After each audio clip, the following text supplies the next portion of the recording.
ideas that I like to get across to you. If that's all I do is 2 ideas.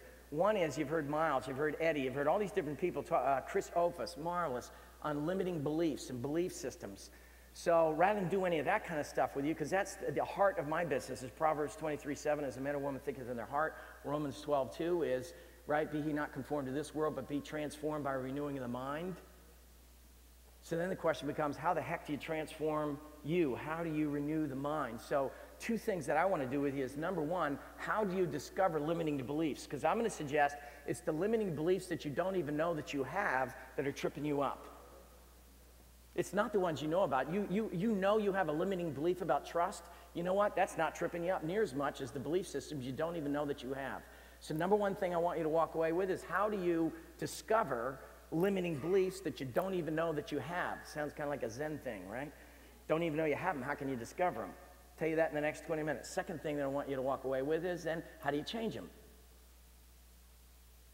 You have a limiting belief around your prosperity. You have one of the great things I love about Bob is, they call him Dr. Increase, but it's not just increase about financial prosperity. It's increase with your walk with Christ. It's increase with your relationships. It's increase of every area of your life.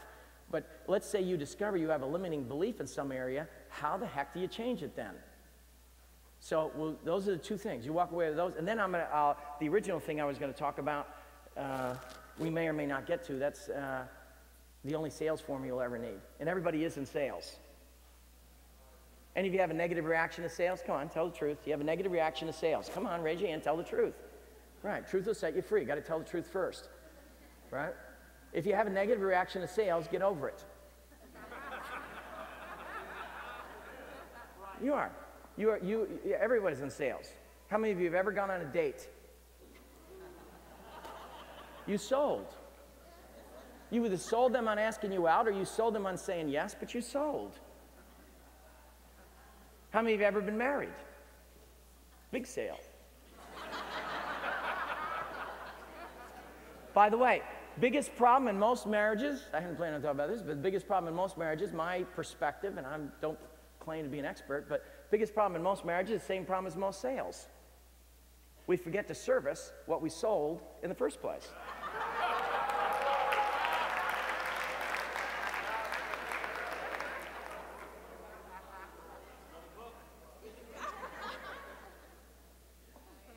Have you ever comforted someone that was feeling bad? That was sales. All sales is communicating such that you cause action. Most people get confused and they think sales is shoving something down somebody's throat that they don't even want. That's why they have troubles evangelizing. That's sales.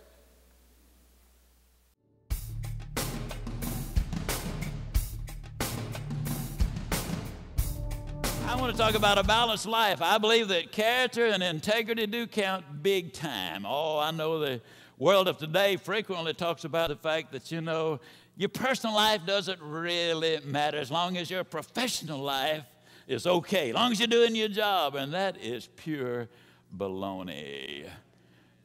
I was amused a few years ago when 2 of our presidential candidates were debating family values. And they never could determine what family values were. And the reason is very simple. There's no such thing as family values. They're life values. When I talk about life values, you see, the same person at home is going to go to work, and the same person that went to work is going to come back home. And you will discover, as I have, as I analyzed it very carefully, I discovered that if you have the qualities to be a good husband or wife or a good mom or a good dad, those same character qualities will make you a good executive or a successful salesperson, wherever, because those qualities are life's qualities. Now, when I talk about things as being relative, I know you've heard people say, well, everything is relative. Let me tell you something, folks. There's not a business person in this room today who would deliberately hire a treasurer or a CPA who admitted that he or she was just relatively honest. Isn't that true? Character really does count. When I get home and see the redhead, now some of you know that when I talk about my wife, I always call her the redhead. She's a decided redhead. I mean, one day she just decided that she was going to be a redhead. She's an excited redhead. She's been inducted into the MasterCard Hall of Fame. And actually, she just bought a little car that gives her 19 miles to the gallon. Now, when I talk about the redhead, I always call her the redhead when I'm talking to her. It's Sugar Baby. And her name is Jean. And after 55 years of marriage, I got to tell you, we're more in love by far than we've ever been. By far. We talk more, we do more things together than we ever have done before. As I tell people, I've only been married once, but I married 23 women when I married her. I don't have a clue which one I'm going to wake up with tomorrow morning. I really don't. But so far, I love them all. I mean, it's worked out really good. Now, when I get home, actually, I don't get home until the day after tomorrow. When I get home, I guarantee you she's not going to look at me and say, now, honey, tell me the truth. Were you relatively faithful to me while you were gone?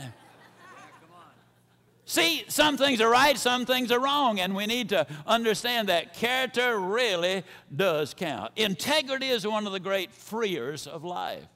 With integrity, do the right thing, and that means you have no guilt feelings. With integrity, you have nothing to fear because you have nothing to hide. Now think about it. With fear and guilt removed from your shoulders, doesn't it just make sense? You can fly higher, faster, further, and do more in the process. You have your freedom. That's what it's all about. Integrity really does matter. Emerson said, ability without honor has no value. And he also said, if you would lift me up, you must be on higher ground. Now, I believe he's absolutely 100% right on that. There's no question in my mind on that one.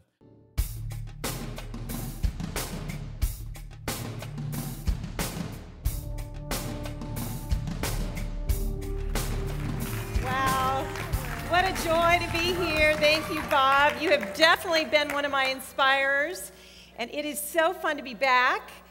That actually took place before the last time I spoke, which was the first time. It was back in, I remember the exact date, February 13th, 2002. I remember it well because that happened to be my 40th birthday. Just so happened that I brought my whole family, my sister, my brother-in-law, Brendan, Jean Hendricks, who come every year, and my parents, my little niece. And we were here. It was the morning of my 40th birthday, and it was the day that Bob had asked me to speak. So on the one hand, it was such a glorious day. I was getting to do one of my dreams. But I well remember the day because it was also a sad day for me as I woke up on my 40th birthday and realized that my dream of getting married had still no potential in my own eyesight of happening. You know, you can have some of your dreams coming true. And as I was praying over this, especially this morning, I felt like God was giving me a strong word of encouragement for you. You can have some of your dreams flourishing, and yet there are some things in your heart that seek to pull you down. And here it was. My professional life was on an upswing. In fact, I'd been working many, many years at that point and felt so grateful for the Lord for blessing my professional life, a professional life that I really never dreamt of having, but God had brought it about by His goodness. And yet here was my heart sad because I was not married. Now, what I did not know is that though I was turning 40, that indeed was the year that God was going to bring my husband into my life. And it was an amazing year. We met in New York City right after 9/11. God led my husband Ron Lewis to come to New York with a team of pastors to plant a church in the heart of New York City. And they decided they better advertise a little bit for the church because all of them had had churches in other cities. So one of them said, I'll design the ad, and Ron, you go out and raise the money to run the ad in Charisma Magazine. So Ron went out, raised $17,000 to run the ad in Charisma Magazine for 3 months. And so that Christmas, right before I spoke here, my mom was reading through the Charisma Magazine, found this ad. She said, Lynette, have you heard of this church in New York? And I said, no, I hadn't, so I decided to check it out. Well, fast forward, we discovered later that only one person in the church ever came from that ad, and that was me. My husband says he got off pretty cheap for $17,000. That was only the beginning. But he was truly and is truly exceedingly, abundantly, above and beyond anything I could ask or think or hope for.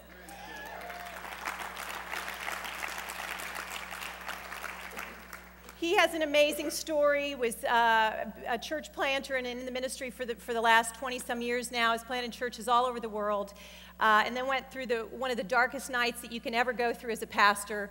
His wife of 18 years decided she wanted nothing more to do with God. They had 4 sons, and she walked away completely. It was a long, fought battle. And you know, when you're in Hollywood, it's great news when you go on to a second wife and have a new life, but it's certainly not that when you're in the ministry.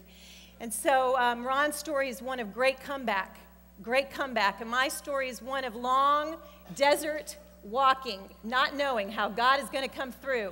But for both of us, God has done exceedingly abundantly more. And I'm here to tell you today, I felt a strong sense this morning that some of you have children that are not walking with God. And you are carrying that burden, and it keeps you up at night. The enemy has spoken to you and said you are disqualified to speak because even your own family is not fully serving the Lord. And I'm here to tell you today that God is working in your kids' lives. God is working in those places where the enemy has told you you are disqualified. Maybe you've gone through a failure in your business. Maybe you've gone through a dark night of the soul. Maybe you've gone through physical challenges and things where your faith does not seem to be prevailing. There is a desert season, but God brings us to the promised land. I did not know then, at my 40th birthday, that I was mere days and weeks away from my promised land. I was reading this morning how all of a sudden the day came where Joshua went through the camp, and he said, in 3 days, we are going into the promised land. Get your supplies ready. Get yourself ready. Consecrate yourself, for we are going in. They had walked in the desert for 40 years. Some of you, you've been walking in the desert for many years, and God is here to tell you, you get your supplies ready. You get your life ready. You get your story ready. The lessons in the desert are going to equip you for the promised land. You will not regret. You will be ready. You will be able. You're going to fight wars. You're going to conquer giants because of the lessons God's taught you in the desert.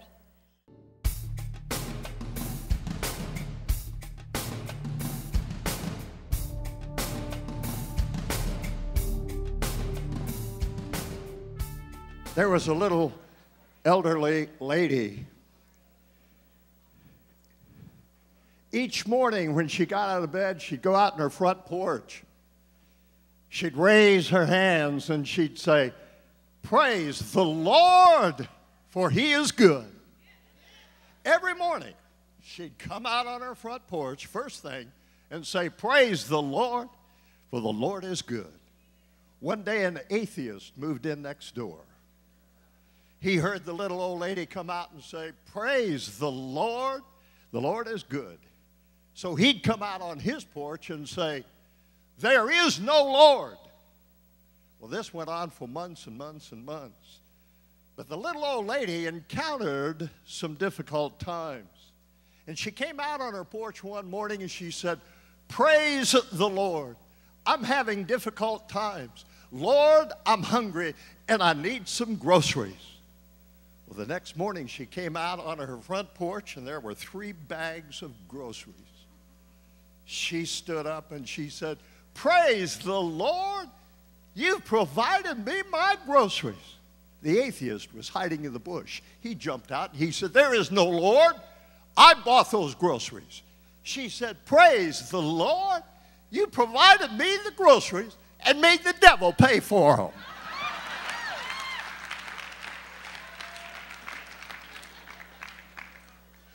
Can I amaze you this morning before we go very far?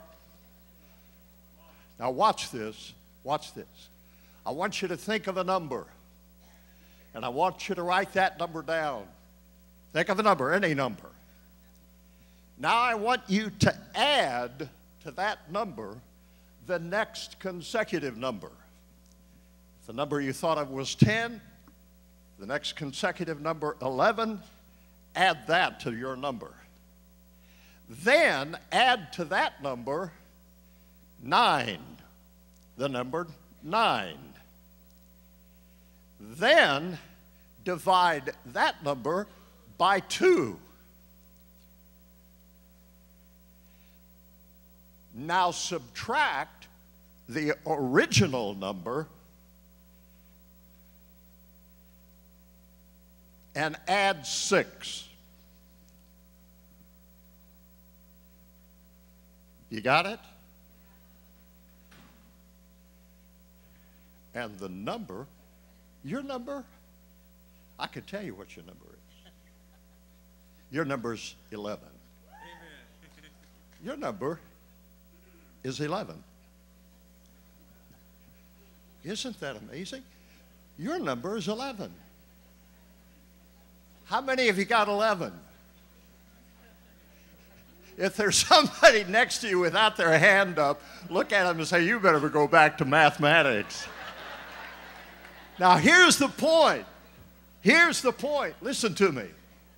When you follow the instructions, when you add when you're supposed to add, subtract when you're supposed to subtract, when you divide when you're supposed to divide, you always come up with the right answer. And this week, listen, this week, my friend, you are going to hear things, learn things, experience things that will cause you to add, to subtract, to multiply and divide. And this week, you're going to come up with the right answer for increase.